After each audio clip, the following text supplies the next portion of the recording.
Hey everybody, in today's post I'm going to kind of talk to you about the foot and especially your heel. A lot of you don't know this, but basically the heel of your body is really the key to turning on basically how much power and how much efficiency your body has to function. So if we imagine a car example, the key basically goes in the ignition, and if it's the right key and it fits right, we can turn it and it automatically the engine of your car turns on. Well, the same thing happens with your butt. Your butt is the power source of your body. So for those of you that have had sprained ankles, for those of you that sit a lot, who are on your feet a lot, who are runners, who like to walk a lot, things like that, chances are your feet are probably a little gunked up, and especially your heel. And so we're going to kind of test that and help improve the efficiency of that, so overall your daily life can be improved a lot. So we're going to use, I'm going to show you a yoga tune-up ball. This is a great resource to get. You can find these on Amazon for about 15 bucks. They're awesome. And this is really going to help open up your foot a lot. So let me grab a towel here real quick.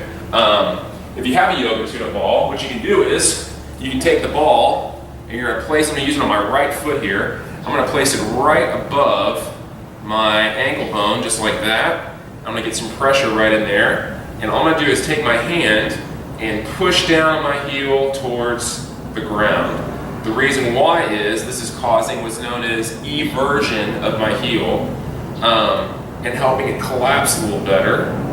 And I'm also going to take my hand and kind of rotate my heel towards my body. The reason why I do that is because those are the two functions of your heel whenever it rolls in and hits the ground. So all we're doing is letting your heel react to the ground better and load a little better. If that happens, automatically your butt receives that, and there's a great big stretch matrix that basically kind of takes place. So basically chain reaction, so that basically your whole body is moving more efficiently. If you don't have a yoga tune-up ball, other thing you can do is get a lacrosse ball, and since these are a little harder, you can get a big towel and put it underneath your heel right there to kind of protect it a little bit, make it a little softer, and then you can take your hand, do the same technique. You're just gliding that heel down just like that. You also rotate it towards your body as well. I would recommend probably spending a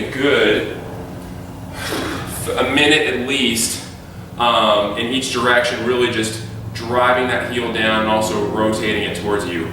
After you do that, you should feel some pretty significant change in just how your feet kind of react to the ground. So once we've kind of opened up those tissues, we want to make them more mobile and stable as well, because if we just let your foot kind of have more space to move, it's not going to know what to do with that new motion. So we've got to kind of teach it how to control itself better. So what you want to do is you want to get against a wall and put your right foot back if you're mobilizing that foot right there. Take your left knee and use it as a driver. And so what you're going to do is you're going to drive your knee forwards and back, just like this, really stretching out your right calf and your heel, and really getting that foot to function a lot better. After you've done about 10 to 15 reps, then take that leg just like this and bring it side to side. And what that's doing is it's basically creating a different stretch and a different range of motion for that heel, because of course, as we've talked in previous blog posts and different things that we've discussed in previous articles, is that our body moves three-dimensionally. It moves forwards and backwards, it moves side to side, it moves rotationally. And so our training conditioning programs, our flexibility programs, our abdominal programs, all those different things should mirror that, because of course that's what our body is designed to do. If we just focus on moving forwards and backwards, we're really limiting our body's capacity to function in an optimal fashion. So after you move forward and backwards with the knee and move side to side, we're adding a little bit of rotation. So we're imagine your down leg is like a door hinge, so you're kind of opening and closing the door. And as you're doing that, you want to keep that foot relatively pointing straight ahead. Like you don't want to let it kind of spin out, you want to keep that foot relatively straight ahead, rotating to the right and to the left. And again, do about 10 to 15 reps. The last part of this is we want to create some really good stability in this foot. Now we basically opened up the tissues, we've created some more mobility in this foot, but now we want to teach it how to control that motion. It's kind of the same thing as if basically you're riding a bicycle for the first time, you need those training wheels because your body's not going to know how to react to 2 wheels. It's going to need those like basically extra support to help you be able to get used to that new motion of riding on 2 wheels. So this is the same kind of thing we're basically going to do for the foot. So we're going to do a simple just stability 3-dimensional sort of reach with our opposite foot here. So all you're going to do is you're going to balance on your right foot, and we're just going to toe touch forwards and toe touch backwards. And you kind of self-select the distance, and if you feel yourself kind of falling over and being wobbly, well then shorten the distance because you want to be stable and under control. So start off with a really short distance, and then basically kind of work your way out a little farther. And once that gets really easy, then try and do it without your foot touching. So now my right ankle is really having to work and really being challenged by fighting gravity and also mass and momentum of my left foot reaching forwards and backwards.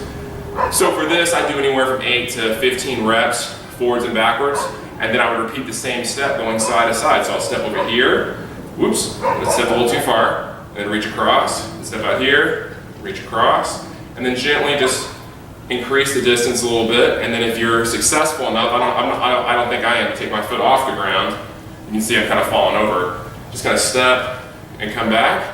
And the last position you want to do is add a little rotation. So step, toe touch, and come back.